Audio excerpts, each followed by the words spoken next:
Hello everyone, welcome to my channel my kitchen and garden. आज का हमारा पौधा है तुलसी का पौधा।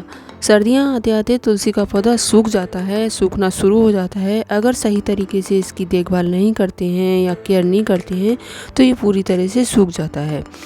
क्योंकि ये नवंबर से ही अगर इसकी थोड़ी सी केयर कर ली जाए तो ये पौधा सूखने से बच सकता है। क्योंकि नवंबर में टेम्परेचर काफ़ी कम हो जाता है। नवंबर महीने से आप अपनी तुलसी की सही देखभाल करनी बहुत ज़रूरी है, वरना इस पेड़ के पत्ते सारे गिर जाते हैं पीले होकर। तो यदि एक बार इसके सारे पत्ते गिर गए तो सूखने से चांसेस ज़्यादा हो जाते हैं। इसके पत्ते सूखकर ना गिरें, विंटर में भी ये हरा भरा बना रहे, इसमें कौन सा ऐसा खाद आपको डाल देना है, आज की इस वीडियो में ये सारी जानकारी आपको मैं दूंगी। तो फिर शुरू करते हैं। पहली चीज़ है, इन दिनों में अगर आप नर्सरी से पेड़ लाए हैं तुलसी का तो उसे अगर आप गमले में लगाना चाहते हैं तो उसकी रूट बॉल्स को कभी भी ना तोड़ें। क्योंकि अगर रूट बॉल्स टूट जाती हैं तो वो पेड़ जो है सही से डेवलप नहीं हो पाता है, सही से उसमें गमले में सही से लग नहीं पाता है।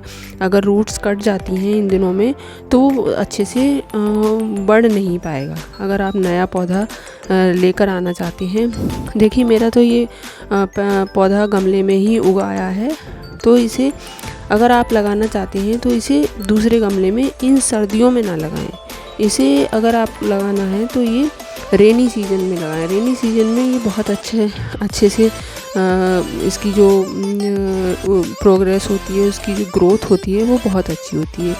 ये अगर आप इन दिनों में लगाना चाहते हैं तो इन दिनों में बिल्कुल भी ना लगाएं। अगर लगाते हैं तो इसकी जो रूट बॉल्स हैं वो बिल्कुल भी टूटे नहीं, तो भी अच्छे से हो पाएगा।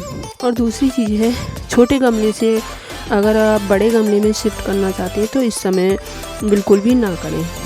क्योंकि इस समय रूट प्रूनिंग अगर आपने कर दी है तो वो अच्छे से बढ़ नहीं पाएगा, अच्छी ग्रोथ नहीं हो पाएगी उसकी।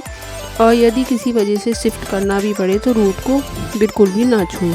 क्योंकि रूट प्रूनिंग कर दी तो इन दिनों में रूट अच्छे से डेवलप नहीं होती है। तो आप इन्हें इन रेनी सीजन में करें, गर्मियों या अप्रैल के मंथ में करें आप, तो बहुत अच्छा रहेगा। रूट इस समय जो आपका विंटर सीजन है ये इसके लिए बिल्कुल भी सही मंथ नहीं है। और आज मैं जो इस समय की जो फर्टिलाइज़र बताऊंगी वो भी मैं बताऊंगी इसमें कि कौन सा फर्टिलाइज़र लगाएं आप, जो विंटर सीजन में आपका पेड़ जो है तुलसी का सूखे नहीं, उसके पत्ते गिरे नहीं, इसी तरह से हरा भरा बना रहे। क्योंकि विंटर में तुलसी के पौधे की ज़्यादा ज़रूरत होती है चाय बनाने में, या सर्दियों के मौसम में इसके पत्ते खाने के लिए भी लाभकारी रहते हैं।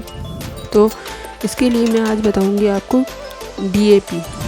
डीएपी की कुछ दाने अगर आप इन दिनों में लगा देते हैं और चाय की पत्ती, तो ये आपका पौधा ऐसा का ऐसा ही बना रहेगा। थोड़ा सा उसे मिट्टी में खोद करके 4-5 दाने आप इसे लगा सकते हैं डीएपी के।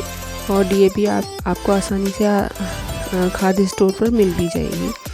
तो ये डीएपी अगर आप लगाते हैं थोड़ी सी गुड़ाई करके, तो आपका तुलसी का पौधा बिल्कुल भी सूखेगा नहीं। और इन दिनों में इस तुलसी के पौधे को धूप में ही रखें। जितनी धूप मिलेगी उतना ही आपका तुलसी का पौधा अच्छा बना रहेगा। और रात के टाइम में इसके तुलसी के ऊपर थोड़ा सा कोई कपड़ा हल्का सा चुन्नी डाल दें। और ये जो डीएपी लगाया है उसके बाद आप थोड़ा सा इसमें पानी ज़रूर लगा दें, जिससे ये अच्छे से मिट्टी में एब्जॉर्ब हो जाए। और देखिए ये तुलसी के पौधे जो होते हैं विंटर सीजन में जो कोहरा पड़ता है उसकी वजह से भी बेकार हो जाते हैं, तो उसको आपको ढक कर रखना है विंटर सीजन में। और जैसे कि चुन्नी वगैरह होती है हल्की, उसे रात के टाइम में ढक देना है और सुबह के टाइम में उसे हटा देना है, जिससे कि तुलसी पर कोहरा नहीं पड़े। कोहरे से उसके पत्ते बिल्कुल जल जाते हैं, बेकार हो जाते हैं। तो इस तरह से आप तुलसी की थोड़ी सी केयर करेंगे तो विंटर सीजन में भी आपका तुलसी का पौधा हरा भरा बना रहेगा। और ये जो मंजरी आती है, अगर आप इसको ज़्यादा घना बनाना चाहते हैं तो इसकी मंजरी को तोड़ सकते हैं उसे आपको तोड़ते रहना है जिससे कि खूब घनी हो जाती है। ज़मीन में तो अक्सर हो ही जाती है, लेकिन गमलों में इतनी बड़े पेड़ नहीं हो पाते हैं। ये मेरे ज़मीन में लगा हुआ है तो ये काफ़ी बड़ा हो जाता है हर साल ही, और ये कई पेड़ हो जाते हैं। ये मैं कुछ इसके गमले में भी लगा देती हूँ, और गमले वाला जो तुलसी का पौधा है वो थोड़ा सा वैसा है, छोटा है, तो मैंने उसी में फर्टिलाइज़र इस वजह से लगाया था जिससे कि ये इसमें अच्छे से ग्रोथ हो जाए। ज़मीन में तो अच्छे से ग्रोथ हो ही जाती है, बिना फर्टिलाइज़र के भी हो जाती है। तो आज की वीडियो की जानकारी आपको कैसी लगी? अच्छी लगी हो तो लाइक कीजिए, शेयर कीजिए, चैनल पर नए हैं तो सब्सक्राइब करना ना भूलें। Thank you for watching my video.